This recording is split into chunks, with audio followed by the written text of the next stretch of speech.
ಯಾರು ಜಾಸ್ತಿ ಹೊತ್ತು ಕೂತ್ಕೋತಾರೆ ಮಕ ತೋರ್ಸಕ್ ಧೈರ್ಯನ ಇಲ್ಲ, ಇನ್ನೆಲ್ಲ ಆಟ ಆಡ್ತಾ ನೀವ. ಸೆಲೆಕ್ಟ್ ಆಗಲು ಇದು last chance. Big boss Kannada season 13ರ ಇವತ್ತಿನ ಎಪಿಸೋಡ್ ನಲ್ಲಿ ವೇಟಿಂಗ್ ಲಿಸ್ಟ್ ನಲ್ಲಿರೋರನ್ನ ಮುಂದಿನ ರೌಂಡ್ ಗೆ ಸೆಲೆಕ್ಟ್ ಮಾಡೋಕೆ ಇವತ್ತು ಅಗ್ನಿ ಪರೀಕ್ಷೆಯನ್ನ ನಡೆಸಿದ್ದಾರೆ.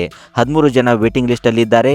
ಆದರೆ ಕೊನೆಗೆ 13 ಜನಗಳ ಪೈಕಿ 4 ಜನರು ಮಾತ್ರ ಸೆಲೆಕ್ಟ್ ಆಗೋದು ಅಂತ ಹೇಳ್ತಾರೆ.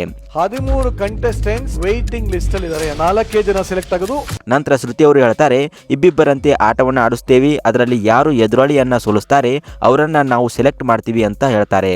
ಅವ್ರ ಎದುರುಗಡೆ ಯಾರು ಗೆಲ್ತಾರೋ ಅವ್ರನ್ನ ಡೈರೆಕ್ಟ್ ಆಗಿ ಸೆಲೆಕ್ಟ್ ಮಾಡ್ತೀವಿ. ನಿಮ್ಮ ಫೋನ್ ಅನ್ನ ವಾರದ ಹಾಕಬೇಕು, ಮಿಕ್ದವರು ಡೈರೆಕ್ಟ್ ಆಗಿ ಮನೆಗೆ ಹೋಗ್ತಾರೆ. ನಂತರ ಐಸ್ ನೀರಿನಲ್ಲಿ ಯಾರು ಜಾಸ್ತಿ ಹೊತ್ತು ಕುಳಿತುಕೊಳ್ಳುತ್ತಾರೋ ಅವರೇ ಗೆಲ್ಲೋದು. ಈ ಆಟದಲ್ಲಿ ಹೆಲ್ಮೆಟ್ ತೊಟ್ಟು ಬಂದಂತಹ ಮಾಡೆಲ್ 2 ಮಾನ್ಸ್ಟರ್ ಅವರು ಸಹ ಇದ್ದಾರೆ.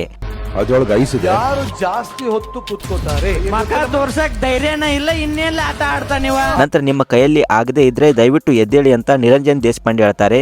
ಆಗ ಮಾಡೆಲ್ 2 ಮಾನ್ಸ್ಟರ್ ಹೇಳ್ತಾರೆ, 7 ವರ್ಷದಿಂದ ಕಷ್ಟಪಟ್ಟಿದ್ದೀನಿ ಈ ವೇದಿಕೆ ಪಡೆಯೋಕೆ, ನಾನು ಬಿಟ್ಟು ಕೊಡಲ್ಲ ಅಂತ ಹೇಳ್ತಾರೆ. ಆಗಲ್ಲ ಅಂದ್ರೆ ದಯವಿಟ್ಟು ಎದ್ದೇಳಿ. 7 years ಇಂದ ಕಷ್ಟಪಟ್ಟು ಸಿಕ್ಕಿರೋ ಸ್ಟೇಜ್ ಇನ್ನೊಂದ್ಸಲ ಇವಾಗ ಬಿಟ್ಕೊಟ್ರೆ ಇನ್ನು ಲೈಫಲ್ಲಿ ಸಿಗೋದಿಲ್ಲ.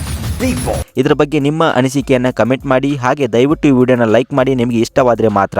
ಇನ್ನಷ್ಟು ಇದೇ ರೀತಿ ಬಿಗ್ ಬಾಸ್ ಅಪ್ಡೇಟ್ಗಳಿಗಾಗಿ ನಮ್ಮ ಚಾನಲನ್ನು ಸಬ್ಸ್ಕ್ರೈಬ್ ಮಾಡಿ ಮತ್ತು ಪಕ್ಕದಲ್ಲಿ ಕಾಣುವಂಥ ಬೆಲ್ ಐಕನ್ನ ತಪ್ಪದೇ ಕ್ಲಿಕ್ ಮಾಡಿ.